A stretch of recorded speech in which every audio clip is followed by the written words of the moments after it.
E a princípio eu tinha muita resistência. Me lembro quando me convidaram para ir para a igreja, eu falei, que igreja só cria problema no mundo. Olha o pessoal brigando por causa de religião na Irlanda, né?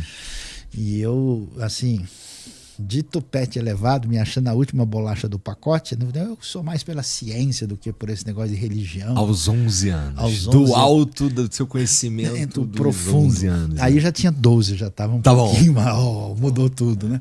E aí, cara, junho de 1975, de manhã eu levanto, mais ou menos 9 e pouco da manhã, eu fui pro fundo da casa, no quintal, peguei, né, aquele rastelo, assim, eu fui puxar as folhas, assim, da mangueira que tinham caído e fui juntando. E aí, sem pensar muito, eu comecei a cantar o que eu tinha ouvido. E aí eu cantei assim, é fácil de entender, tão claro como a luz, em meu lugar, para me salvar, Jesus morrer na cruz. É crer só nele agora, de todo o coração, menino sem demora aceitai a salvação. Quando eu estava cantando isso,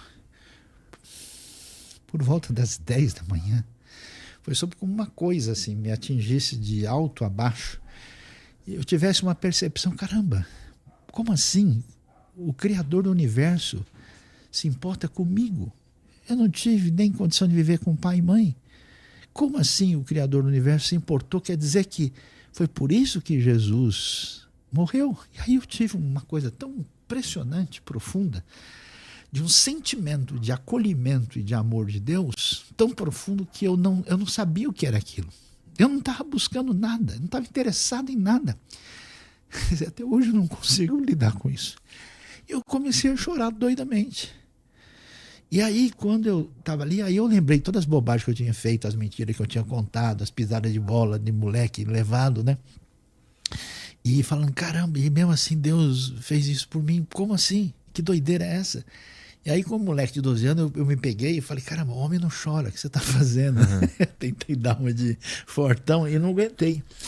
Aí eu me lembro que eu fui embora e me escondi atrás de uma casinha para poder lidar com aquilo que eu não conseguia, né?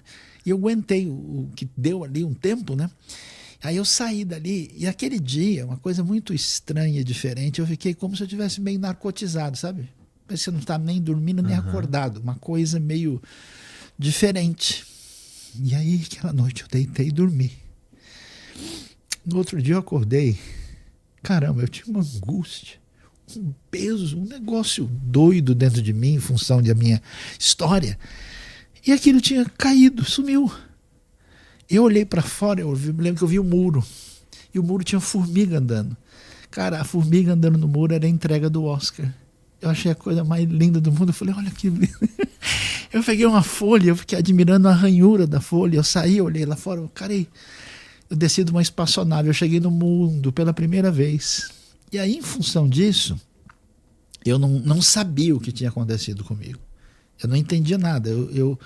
Eu comecei, então, agora, depois dessa experiência impressionante, a buscar o conteúdo disso. Eu falei, então, deixa eu ver esse Jesus que eu entendi que aconteceu aquilo, é o que está falando lá no livro. Então, eu preciso ler o livro. Eu comecei a ler o Novo Testamento. Aí eu procurei a igreja que eu não queria nem ouvir falar de chegar perto.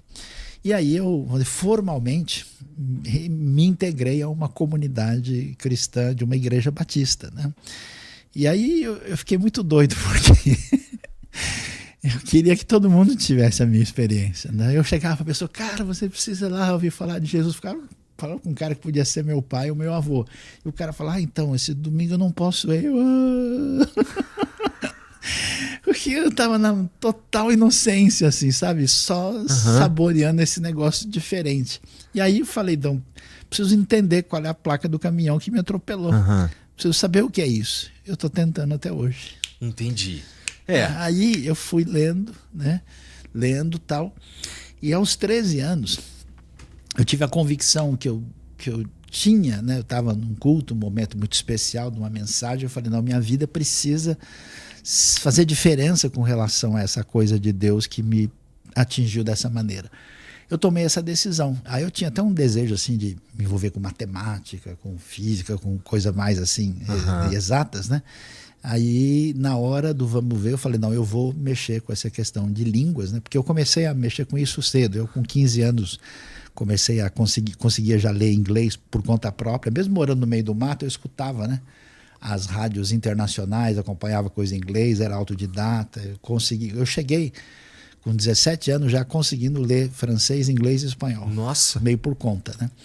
E aí eu vim, e aí eu fui estudar linguística. Quando eu comecei a estudar linguística com esse interesse de me preparar, eu tive a oportunidade de fazer hebraico na Universidade de São Paulo. E aí eu fui hebraico bastante, né? Hebraico antigo, hebraico moderno, língua, cultura, literatura, todo o contexto disso. E na sequência, ainda fazendo o curso, eu ingressei na faculdade de teologia.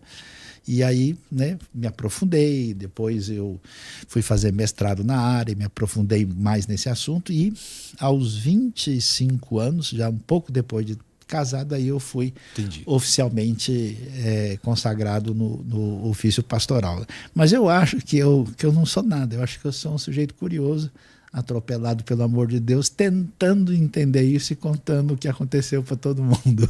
Acho interessantíssimo e importante, de certa, assim, baita medida importante. E Luiz, assim, você então está me contando como você foi atropelado pelo amor de Deus. Isso. E daí, a partir disso tu foi lá entender. Pô, tá bom, então fala, esse livro aqui que fala de Jesus, a Bíblia.